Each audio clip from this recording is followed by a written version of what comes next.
관련 시장 획정부터 말씀드리면은 관련 시장은 이제 기업 심사의 출발점이거든요. 이제 관련 시장이 뭐냐? 이제 경쟁 관계가 성립될 수 있는 일정한 거래 분야. 그러니까 내가 판매하고 있는 상품이랑 용역과 경쟁 관계에 있는 대체제가 뭐냐라는 걸 보는 겁니다.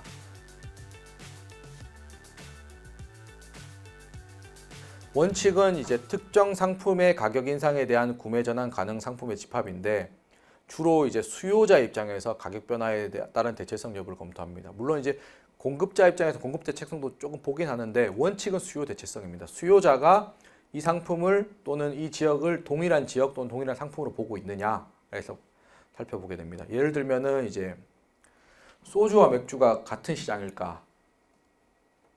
사실 좀 애매하죠. 근데 화이트 맥주 진로권에서 공정위가 별개 시장이다. 소주랑 맥주는 다른 시장이다 라고 봤습니다. 이것 보면은 수요 대체성 관점에서 이 경제 분석이 들어갔거든요. 인계 매출 감소 분석이라는 그 경제 분석을 통해서 소주와 맥주는 다른 시장이다 라고 봐서 일단 기업 결합 심사를 했고요. 그리고 관련 시장 유형은 두 가지입니다. 관련 상품 시장과 관련 지리적 시장, 관련 지역 시장이라고 하는데 이 두 가지를 획정하게 됩니다. 먼저 관련 상품 시장을 보면은 관련 상품은 이제 특정 상품의 가격이 상당 기간 어느 정도 의미 있는 수준으로 인상될 경우에 이 상품의 구매자 상당수가 구매를 전환할 수 있는 상품의 집합을 말하는데 예를 들면은 A 상품에 대한 그 이제 구매자들이 A 상품 가격이 올랐을 때 딴 데로 갈 데가 없다. 그러면 그 A 상품이 하나의 시장이 되는 거고요. 만약에 A 상품의 가격이 올랐을 때 구매자들이 쉽게 B 상품으로 갈 수가 있다. 그러면 A 상품과 B 상품은 대체 관계, 경쟁 관계가 있네라고 보고 그 A, B를 하나의 시장으로 보게 됩니다. 그런 관점에서 넓히면 넓힐수록 내 시장 점유율이 낮아지기 때문에 기업 결합 심사가 좀 더 용이해지겠죠. 그런 관점에서 보시면 되고 그 특정 상품이 동일한 거래 분야에 속하는지 여부는 뭐 상품의 기능, 효용의 유사성 뭐 이런 것도 보는데 제일 중요한 거는 구매자들이 어떻게 인식하느냐, 구매자들이 어떻게 설문하느냐, 구매 형태가 어떻게 나타나느냐, 그게 제일 중요합니다. 그리고 관련 상품 시장에서 요즘에는 이제 그 과거에 없던 이슈들이 막 제기되고 있는데 요즘 플랫폼이 많이 등장하고 있잖아요. 그래서 플랫폼을 심사를 어떻게 할 것이냐에 대해서 공정에서 많은 고민을 해서 그 다면 시장 이론을 받아들여 가지고 이 심사 기준에 들어갔는데요. 다면 시장이 뭐냐? 그러니까 예를 들면은 그 뭐 오픈마켓이 있으면은 셀러도 있을 수 있고 그 다음에 구매자도 있을 수 있잖아요. 이 한쪽 셀러가 있는 시장, 그 다음에 그 구매자들이 있는 시장을 단면 시장으로 하고 이쪽 양쪽이 있기 때문에 오픈마켓 관련해서는 양면 시장으로 보는 건데요. 이제 온라인 플랫폼 등 다면적 서비스 분야는 공정이 어떻게 보냐? 이용 집단별로 여러 개 시장으로 구분하여 획정할 수 있고 예를 들면은 뭐 이제 오픈마켓이 있으면 이 셀러 이쪽만 볼 수도 있고 뭐 구매자 이쪽만 볼 수도 있고 아니면 다 같이 볼 수도 있고 이게 그 말이거든요. 그런데 공정위는 일단 우선적으로는 이 단면 시장을 먼저 보겠다. 근데 이것만 가지고 안 될 경우에는 양면 시장을 다 고려하겠다는 거를 이제 그 기준을 원칙을 세우고 있고요. 그리고 그 이제 다면적 서비스를 제공하는 사업자와 서비스를 받는 이용자 집단들을 포괄할 하나의 시장을 획정할 때는 뭐 네트워크 효과라든지 뭐 이제 뭐 서로 다른 이용자 집단 간 대체 가능성에 대한 인식의 차이 이런 걸 보겠다라고 하고 있습니다. 그다음에 무료로 제공되는 서비스 시장. 예를 들면 뭐 인스타그램이나 페이스북 같은 경우에는 원칙적으로 무료로 제공되고 있죠. 근데 이 경우에도 이제 서비스 제공자와 이용자 간 가치의 교환이 발생하는 경우, 예를 들면 뭐 온라인 플랫폼 사업자가 이용자들로부터 주의, 관심, 개인정보를 포함한 데이터 등을 제공받아서 광고 수익을 창출하는 경우. 그러니까 소비자들은 이 뭐 인스타그램이나 페이스북을 무료로 이용하지만은 그 인스타나 뭐 페이스북 메타에서 이제 광고 수익을 얻을 수 있잖아요. 그런 걸로 광고를 유치해 가지고 그런 경우도 별도로 이제 시장을 좀 꼼꼼하게 보겠다. 그 경우에 이제 명목상 무료로 서비스가 제공되는 경우에는 품질이나 비용 등 비가격적 요소도 변수로 고려 가능하다. 그리고 뭐 이용자에게 노출되는 광고의 양이라든지 이용자의 개인정보 등 데이터 수집 범위를 고려해서 보겠다라는 겁니다.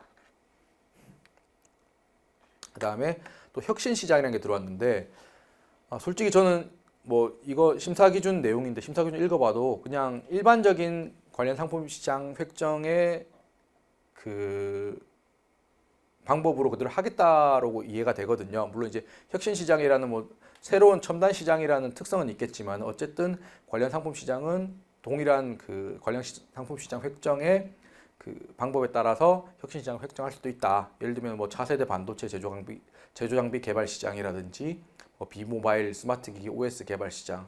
말은 어려운데 이걸 별도의 상품 또는 용역으로 봐가지고 시장으로 봐서 심사를 하겠다는 취지입니다. 관련 지역 시장, 이제 상품을 봤으면 지역을 보는데 이제 지역은 뭐냐? 동일하게 이제 뭐 모든 지역에서 다른 당해 상품의 가격은 일정하지만 특정 지역에서 상당 기간 어느 정도 의미 있는 가격 인상이 이루어질 경우에 당해 지역의 구매자 상당수가 이에 대응해서 구매를 전환할 수 있는 지역 전체. 예를 들면은 뭐 어떤 A 상품의 지역 시장을 서울로 볼 거냐, 아니면 경기도까지 넓힐 거냐, 아니면 국내 전체로 볼 거냐, 아니면 전 세계 시장으로 볼 거냐, 그런 거거든요. 그 역시도 마찬가지로 구매자의 인식이 제일 중요합니다. 구매자의 구매 패턴이 제일 중요하고요. 예를 들면은 우리가 수출을 많이 하고 있어요. 국내 시장에서 수출을 많이 하고 있는 제품이 있는데 근데 수입은 하나도 안 되고 있어. 이 경우에는 어떤 시장으로 봐야 될까요? 지역 시장을.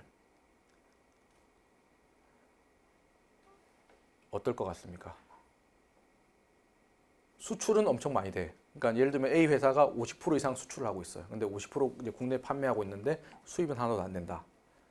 그 경우에는 국내 시장으로 봅니다. 왜냐하면은 소비자 관점에서 봐야 되거든요. 소비자 관점에서는 해외 수입이 안 되기 때문에 해외 상품을 쓸 수가 없죠. 그러면 이제 아무리 수출이 많이 된다고 하더라도 수입이 안 되기 때문에 국내 시장으로 보게 되고요.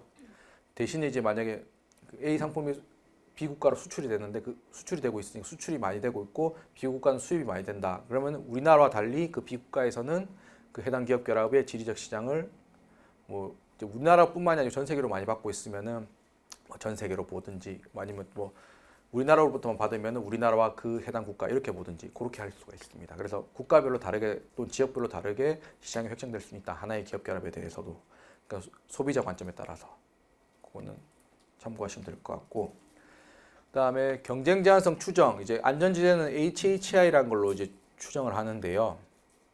일단 기본적으로 1, 2, 3번 요건을 충족하게 되면은 이제 경쟁 제한성이 있는 걸로 추정이 됩니다. 이 말인즉슨 이 1, 2, 3 요건을 충족하게 되면은 공정위에서 좀 심도 있는 심사를 한다, 심층 심사를 한다는 내용인데 그게 뭐냐? 첫 번째 결합 당사 회사가 1위 사업자가 되거나 그리고 AND입니다. 조건이. 그다음에 AND가 아니고 132 AND고 232 AND 이렇게 보셔야 될 것 같습니다. 예를 들면은 결합 당사 회사가 1위 사업자가 되거나 그다음에 결합 후 1위 사업자가 50% 이상 가져가거나 또는 뭐 CR3라는 게 세계 사업자가 75% 이상 점유율을 가져가게 되거나 이거는 1번, 2번 요건은 시장 지배적 사업자 요건이거든요. 거기다 3번이 하나 더 들어갔습니다. 그 이제 결합 당사 회사의 시장 점유율과 제2위 사업자의 시장 점유율과 격차가 결합 당사 회사의 시장 점유율이 25% 이상이 되는 경우. 그러니까 제가 잘못 말씀드렸는데 1, 2, 3번 다 요건 충족해야 되는 건데요. 그러니까 결합 당사 회사가 1위 사업자가 되면서 또 50% 이상이 되거나 또는 뭐 50%가 안 되더라도 세계 사업자가 75% 이상이 되거나 그리고 결합 당사 회사 1위가 되고 2위 사업자 간 격차가 25% 이상 점유율이 되거나 그러니까 좀 정정하면 1, 2, 3번 요건을 다 충족해야 된다. 이럴 경우에는 경쟁 제한성이 추정이 돼서 심층 심사가 이루어지고요. 여기 경쟁 제한성이 추정된다고 하더라도 반드시 다 시정 조치가 나오는 건 아닙니다. 그러니까 그 경쟁 제한성 완화 요인들을 잘 설명을 하면은 또 실제로 그러면은 시장 점유율이 높다고 하더라도 추정된다고 하더라도 반증이 이루어질 수는 있는 거거든요. 그래서 시정 조치가 안 나올 수도 있습니다. 얘기하는 것처럼 시장 집중도가 높다고 언제나 경쟁 제한성이 인정되는 것은 아니고 그 반대도 아닙니다. 근데 다만 이제 시정 조치되는 기업 결합들의 대부분은 경쟁 제한성 추정 요건에 해당하긴 합니다.